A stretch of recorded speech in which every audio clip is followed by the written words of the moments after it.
Ave.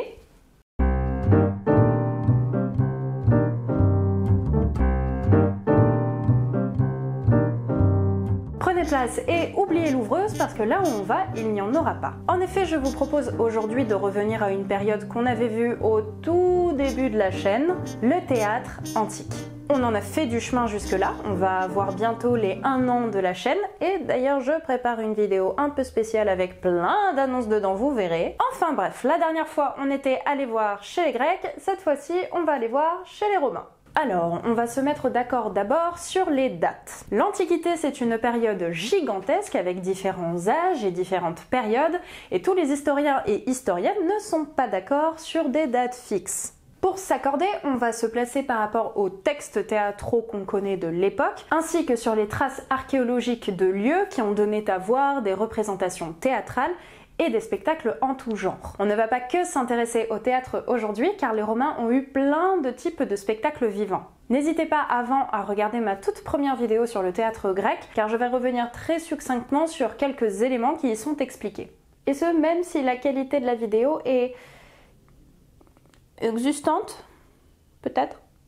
Les Romains ont une vie rythmée par un calendrier précis divisant l'année en différentes saisons. La saison de la guerre, la saison laborieuse ou encore la saison du loisir. C'est pendant cette saison que le peuple, hommes, femmes, enfants et esclaves, assiste aux jeux appelés les ludis. Il existe différents types de ludis, dont les jeux du cirque comme les courses de chars et les spectacles de gladiateurs, et les jeux scéniques appelés les ludis scannés ici. Au départ, les jeux étaient de 2 jours par an. Mais petit à petit, les périodes vont devenir de plus en plus régulières. Il y aura plus tard 15 jours de jeu, puis 77 et enfin 177 sous l'Empire. Les gars bouffaient du théâtre jusqu'à en vomir, on dirait moi pendant le festival d'Avignon. C'est Romulus, le fondateur de Rome, qui aurait créé les premiers jeux romains dans le but d'attirer du monde à Rome. Les premiers jeux scéniques dateraient selon l'historien Tite-Live de -364, alors qu'une épidémie de peste ravageait la population de Rome. Ça aurait été fait soi-disant pour calmer la colère des dieux. Je suis pas certaine que ça ait été efficace, mais bon, pourquoi pas. Ce qui nous intéresse le plus ici, vous l'aurez deviné, ce sont les ludis scannés ici. Les Romains les divisent entre comédie et tragédie, comme les Grecs, qui sont d'ailleurs une grande source d'inspiration pour le théâtre romain. Les premières pièces seraient d'ailleurs des pièces grecques traduites, dont le premier traducteur serait Livius Andronicus. Cependant, tout cela est plus complexe qu'une simple division tragédie-comédie, car ces genres sont eux-mêmes divisés. Au niveau tragédie, on retrouve la tragedia praetexta. C'est une tragédie autour de l'histoire de Rome.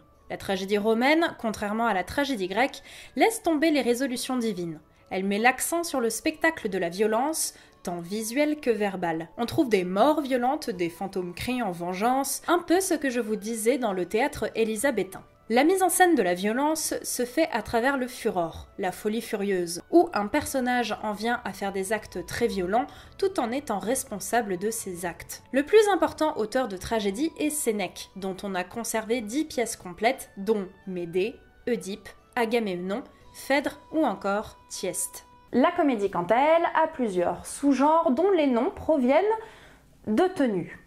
Parce que pourquoi pas.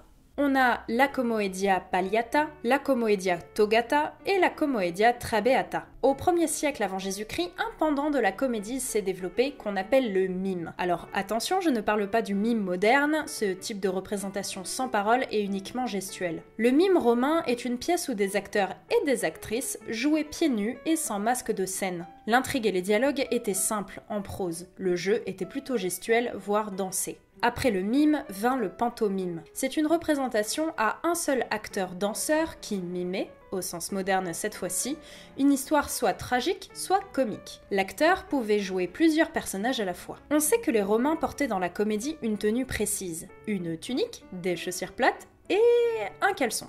Par-dessus, on porte un manteau.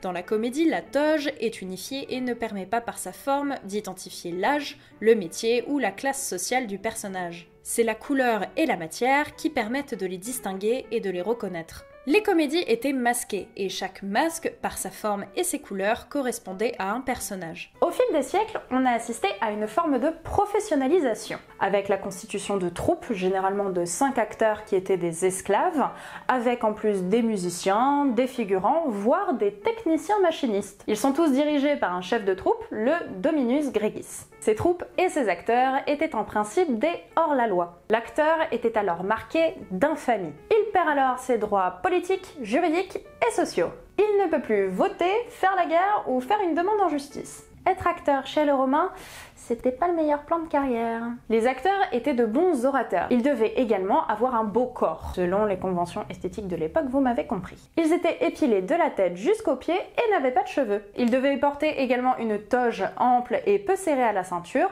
qui était également signe de dévergondage. Petit à petit, certaines troupes s'enrichirent.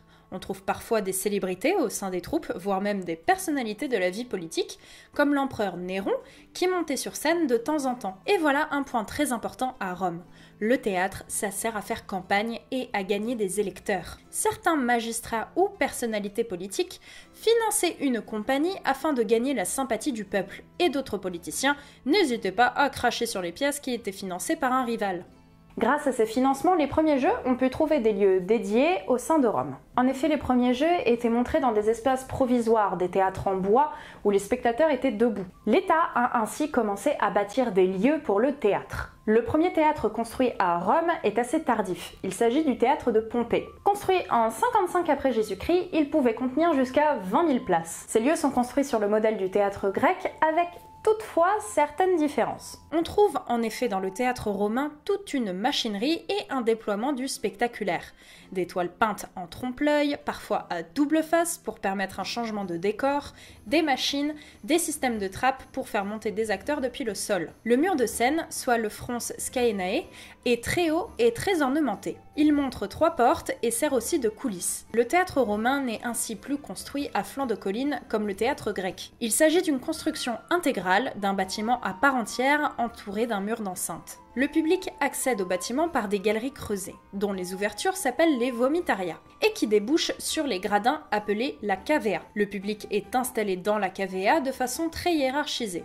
Les riches citoyens en bas, suivis par les plus pauvres, et enfin les esclaves et les étrangers au sommet des gradins. On retrouve l'orchestra du théâtre grec qui, dans le théâtre romain, n'est plus utilisé pour le spectacle, mais pour asseoir des citoyens de haut rang comme des sénateurs. Tout le spectacle se joue sur le proscenium et on peut trouver un sous-sol avec des machineries. Les Romains ont aussi innové dans le confort des spectateurs. En effet, des toiles appelées vellum pouvaient être tendues au-dessus des spectateurs en cas d'intempéries ou de forte chaleur. Les théâtres romains étaient nombreux et étaient utilisés dans toutes les provinces, et certains sont encore utilisés aujourd'hui. C'est le cas du théâtre antique d'Orange, qui est le mieux conservé, en tout cas en France aujourd'hui, et qui accueille chaque année les Chorégies d'Orange. C'est une sorte de festival sur une semaine, me semble-t-il, et qui propose des concerts ainsi que des opéras à ciel ouvert.